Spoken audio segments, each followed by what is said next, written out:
I want to update you on a few. Hello, welcome, welcome.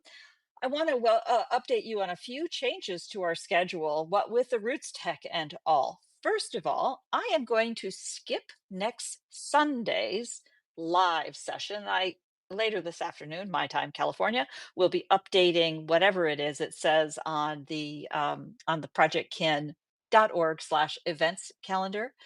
But I'm going to skip next Sunday because I want to have as my guest Robin Stewart, my co-conspirator in Mission Genealogy. And starting on Saturday, March 1st, we're going to do our first of our Substack live sessions for the Roots Tech series, because you see, she's traveling on Sunday, as are many people who are actually heading on site.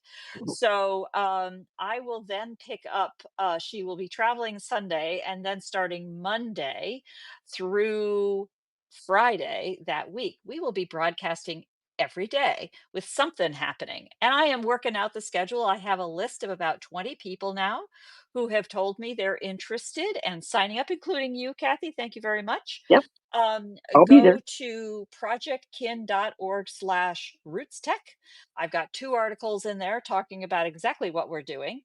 And in the second article, and you can see the dates, in the second article, you'll find a form. And in that form, you fill it in. And the deadline was yesterday, but I'll take more today since I'm talking to you today. And I'm thrilled that I have 20 already. But I will be basically asking for information of how do I reach you? You want to be in on this? I'll be keeping everybody updated about what the schedule is. And the goal is to have one live broadcast for the first 3 days leading up to the show, because there's activities on site, people going to the library, stuff like that from Salt Lake. And then 2 shows, if it works. Maybe not. We'll find out. Not more than 1 email per day. But if it works, on the Thursday, Friday, Saturday of the actual show days. I'm going to be talking to the 20 people who've already signed up to see who wants to come, who can come, what can they do, or do they want to be my guest. My guests will not only be people who are actually on the show floor, and I have 2 people or 3 people who have committed and will be on site.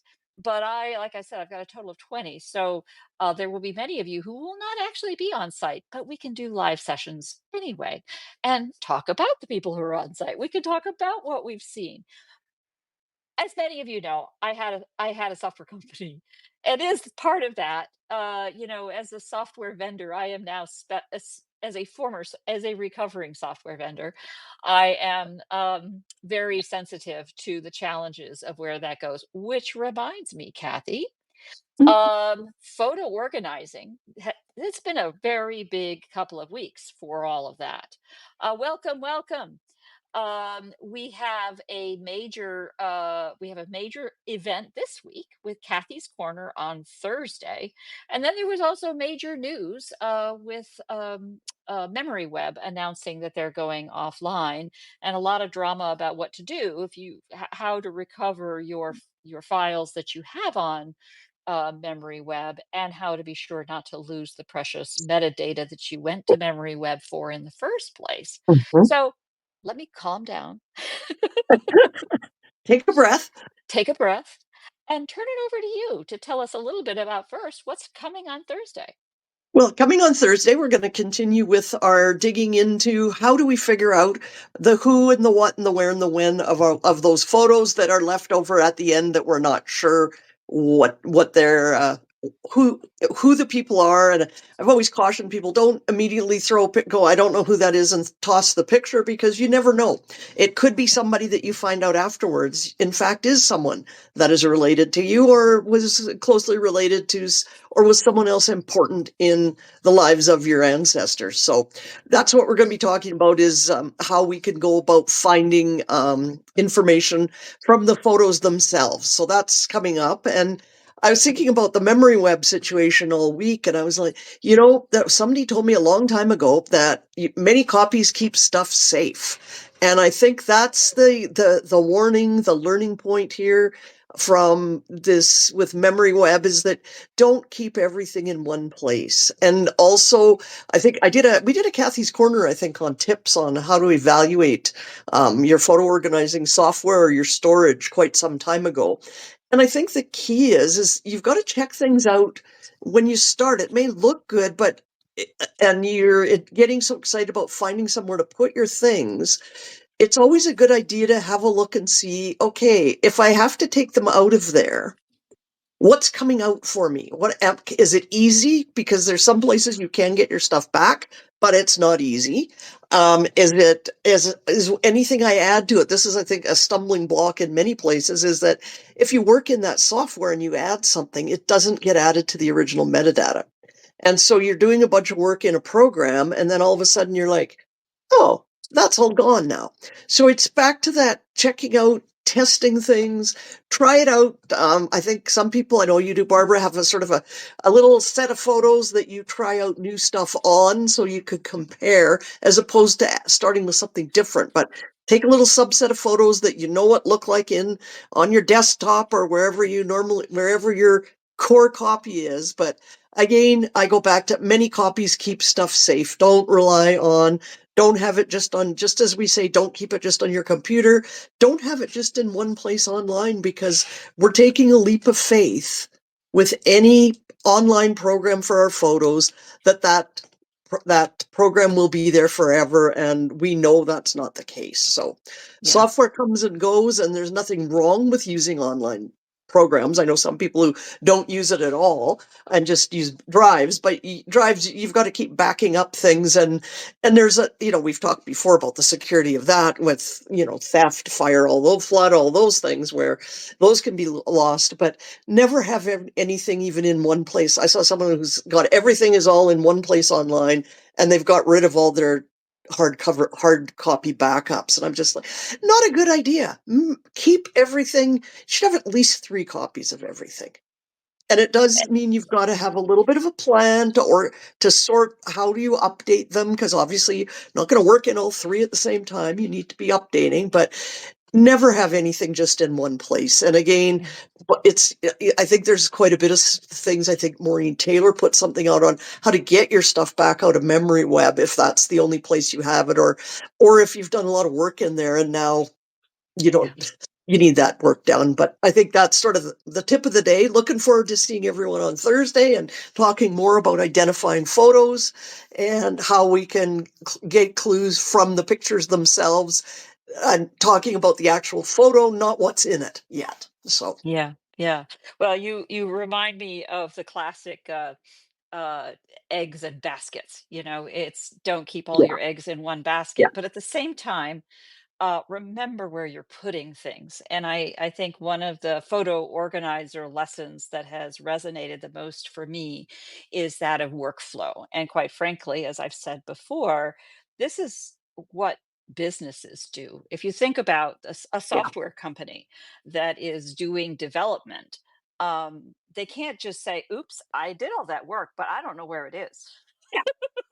yeah, That's just exactly. conceptually, that's just not an answer. So, and I got to tell you, back in the day, the floppy disks, that kind of thing That would happened. happen. Yeah. um, I'm old enough, I remember. And I might have some.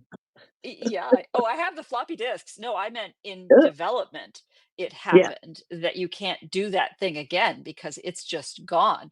What Yeah. software do you recommend for storing photos? Okay, that's a big question and topic. Huge Gosh, question. Yes. Kathy, do you want to give that a stab?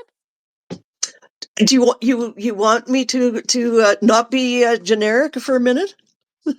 What actually would be helpful is if you break down the problem into the generic components, because storing photos is even that alone is a deceptively complicated Yeah. question, right? True. So break it down generically first, and then I don't you're perfectly fine to mention favorites. We all have favorites. It's perfectly Yeah. fine. So I think for me, what's important is, first of all, the metadata. If I'm adding information, and by metadata now, I think that term has been maybe overused now, but if I'm adding my stories and my descriptions and my dates to my files, I want to make sure that that is sticking, so to speak, whatever I'm using as a program. That would be one thing. If I'm using something online, I want to make sure that there is, I've forgotten the word now, so that my family can access it after. So that legacy, that's it, that there's some kind of legacy provisions so that if I pass away, they aren't locked out of all the family photos and the heritage photos, which is a problem with some apps that are also either people need your passwords or you need a software that has, or a program rather, or a site that will let you do that. Um, Again, as I said, like I'm not opposed to external hard drives. They're not that expensive now, and solid state drives. So always have another copy somewhere. And where you choose to work is probably more a case of preference. Do you want to just do you want to work on your hard drive, on your computer? Do you want to work online? If you can only work on a program online, it begs the question, what if I can't get online and I want to do some work? So sometimes having something that resides on your own computer is handier for working on. Um, I'm still kind of tied up in, I'm trying to lose this because it's sort of an older way, but I'm still tied up with keeping all my files. I'm a PC user, keeping my files in Windows by date or by topic, I like date the best because that's because a computer sorts by numerically. So if I need to be consistent with my dates, but I've got all my family photos still on hard drives that are backed up, and I have a backup service. I use a service that automatically backs up everything so I don't have to remember to do it. And so Mhm. I think that's, and always, if you're using something new, almost all of them have a free trial. Check out the free trial and see what, if this suits your needs Mhm. and the different features. And so, and as you know, Barbara, I'm a fan of Forever. And that's where I decided a long time ago when it first came out, it's like 12 years ago now, that was a brilliant idea to have somewhere safe and secure that wasn't tied up in other things like Mhm. and I use Amazon, all those things, Google that had a focus on privacy and it's changed a lot because back then it was like a upload a backup to it and there wasn't a whole lot you could do, but it's changed a lot. So I continue to work on that, but my photos aren't just there. They're also on my computer where they can be backed up somewhere else. Mhm. And Mhm. every so often I need to download the work I've done and because it's facial recognition now, I need to download that work and back it up somewhere where I have Yeah. a hard copy. And I think Yeah. again, more copies you have, the better. As long as, and this is where I think the idea of a workflow is so Yeah. important, because Yes. if as part of the workflow you are naturally creating that backup supply, that backup pathway, but it also forces you as part of your daily practice to understand where those backups are. And I bring that up in the context of projects, because so often a family history project is going to involve lots of different media types that you're pulling together to tell a Hmm. story. It Yeah. could just be a Word document with pictures in it, but you have now changed a standard format of Yes. text. It's not a standard text file anymore. It is now No. a unique file format called Word, for example, or Yeah. something else. Ashton Tate's, what was that thing called? Word Perfect. So file formats create, proprietary file formats create, their own access problems. And when you start and work on something, you have a work in progress and you have backups to that work in progress. Yeah. When you finish that thing, you may have a deliverable that you send to people, you have it in email, you have it in whatever form. Then make an archival copy. And this is something that I think is really different between just fooling around and having a good time with your computer to do fun things, and doing something for family history. Because Yeah. you're doing something for family history, um, the legacy to the project is important, Yeah. because wow, my grandmother did this really cool timeline thing and it's so cool, but I can't do anything with it because I don't have any of the in business terms, we call these the artifacts, the digital artifacts, the Hmm. digital, or, elements that that you use to put it all together. And quite frankly, for a big and complicated project, it's very hard to do that. But you know our phrase, say it together with me. Don't let the perfect be the Be enemy the of the enemy of the good. good. It's Yes. okay to make mistakes. You learn Yeah. from the mistakes. And it's much better to have charged in there and made some mistakes because you did something and then you learned from that thing that you Yeah. did. Yeah. um yeah, exactly. I see these comments flying by. It's hard to keep up here, and also my camera is my phone. Yes. But it's And they're I tiny see. on here. I'm like, Yeah, well, then there's that reading problem. oh, I see that many of you were talking about things like thumb drives. Thumb drives are kind of like the diskettes of the the modern era, right? But yeah. I just, these are like giveaways from trade shows and things. I keep a little stash right here next to my desk. Um, and just to have all of those kinds of things handy. Well, The Yeah. and I like to have my backup of my family photos. Like I've got the pile of drives on my desk too for moving, when I got to move something from one place to another or copy something quickly. But I like my hard drive backup to be on a large external hard drive because it's harder to lose.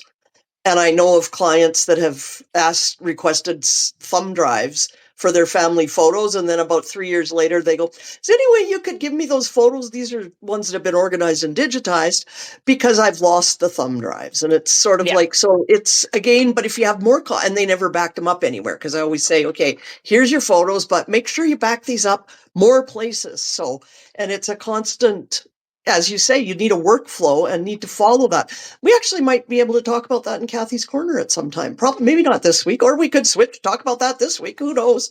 But on No, I establishing think a that, good yeah, because workflow. hey, the work floor is important. Yes, exactly. You But I don't want think to fall that's through it. what's important. And many copies Many is copies. always, and even coming from a photo manager who doesn't like to have duplicates of everything, there's a difference between when your computer crashes and you get a disk and everything else and a whole bunch of copies of stuff. Oh, and this might be there, between having workflow designated copies in more than one place, Yeah. if that makes sense. Like we're not talking Yeah. about, oh, let's just throw another drive in and back it up there again until I get so many copies I don't know where my working one is. But Yeah. let's keep, and I always say if you've digitized anything, keep the originals and work on a working copy. And Right. I always keep originals. And then once I'm done messing around in working copies, I have a file labeled originals. So I know that there's probably no metadata in there. There's probably not a whole lot of information. The pictures might still be not rotated in my original scans, but I've got the scan Right. because if I don't have the originals anymore. Right. Right. Linda Hines just asked, what time is it on Thursday? This would be, when is Kathy's Corner? And Kathy's Corner is at 3 p.m. Pacific, or as we like to say, this is Pacific time in Mountain Time, where Kathy is in Calgary. So it's 3 p.m. Pacific, 4 p.m. in Mountain Time, Yeah, which is 5 p.m. Central or 6 p.m. in Eastern. Eastern. And let me see, it's an hour earlier than whenever our usual Pacific time events are for Europe and the Pacific Rim. Because my head explodes. That's my secret to managing these times. I do have them Oh, all at projectkin.org/events, where all the events are. All of Kathy's Corner, you do know that everybody can see the past episodes of Kathy's Corner mhm. at, surprise, Kathy's Corner, projectkin.org/Kathy's Corner. By the way, you know how I do that? I always have these little short codes for things. I do that in Canva. I try to be very platform independent, and I think I am. I like to know how it is that I did that. It's actually a standards-based tool. It's called a redirect on the web. It just that from within Canva, and I already have a paid account, but this would also be true if I had registered a domain through them on a free account, I think. But they do a really nice job of making it very, very easy to slap in a redirect.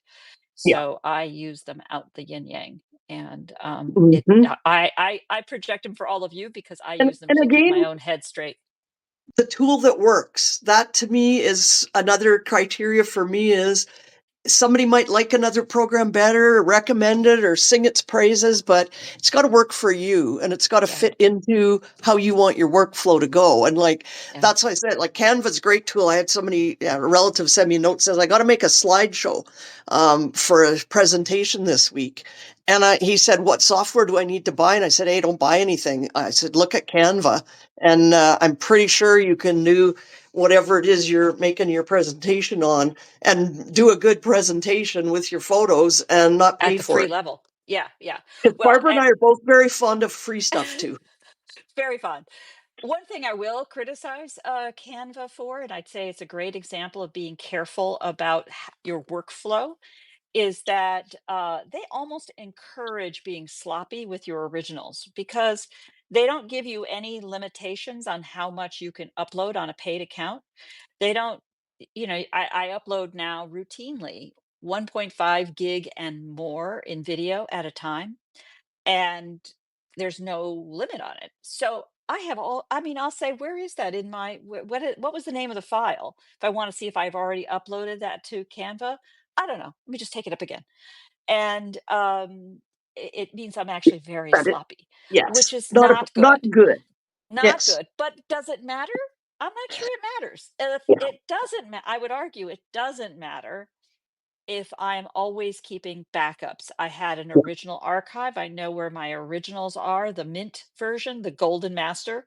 yeah. And then I bring that, I do work in progress. That's backed up in the process. And then I output to a final. Now, what did I do with the digital artifacts it took to make that? That's where I get in trouble. And I try to be good about that, but I know I am not.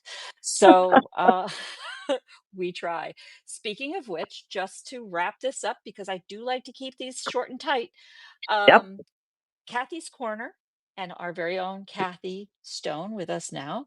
Kathy's Corner is on Thursday. That's 3 p.m. Pacific time, 4 p.m. Mountain, 5, and then 6 Eastern. And I'm sorry, my head will swim and And I won't get it right, but I think it's 6 p.m. in, no, that can't be right. no, Uh, yeah, check on the web. Check on check on the web. Substack. Yeah. And then actually at projectkin.org events. The following week, there's a bunch of changes. Usually I have a Sunday program and then maybe a Tuesday and a Thursday. Next week, I do not. I am shortly will be updating the calendar to take away to skipping Sunday because I'm doing Saturday the 1st and it'll be at a special time. That'll be at 1:30. So for all of our Roots Tech events, everything's going to be on the half hour, not on the hour. So the people on site can get to the programs Mhm. and that sort of thing. So I'm not going to bother. Don't bother writing it all down because you're going to go to it'll be in the calendar.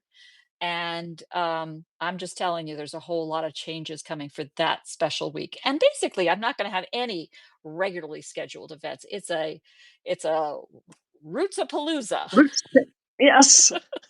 Rootsapalooza.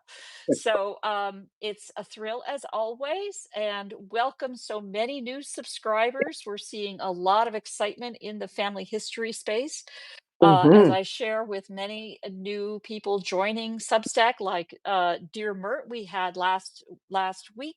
Many of you Hmm. have talked to and seen Maureen Taylor on the subject of memory web and a lot of this metadata questions. She, by the way, has a webinar in the middle of, I think, on the 27th. It might be a Thursday or Tuesday, something like that, coming up next week, talking about this kind of thing. There's a lot of new well-known people in the family history space who are coming in, all of whom are delighted to have all of you join in. The way I see it, this is the early days. These are the early days because I think sooner or later, the good overlords at Substack are going to turn on that home where you see the tabs across the top, the home categories in your reading queue. There will be one for genealogy in due time. And that's when Perfect. all the all the new kids are gonna come in, and we're Yeah. all gonna be the experts. And we're gonna welcome them because we're that kind of a warm and fuzzy community, right? Yes. Okay. Thank you all. We'll see you next Thank time you. Thanks for coming. see you next Saturday the 1st. Until then, bye. Bye-bye. Bye. I feel like that scene in Toy Story when the Barbie doll goes, bye bye. Bye bye. Thank you. Bye bye. I don't know why I associate with the Barbie doll. No, I do not. Bye bye. Bye bye. Thank you. Bye bye. Okay, we got to end this. This is going to go crazy. Yeah, you're Take getting a care little now. crazy now. Alrighty. Bye Bye. bye.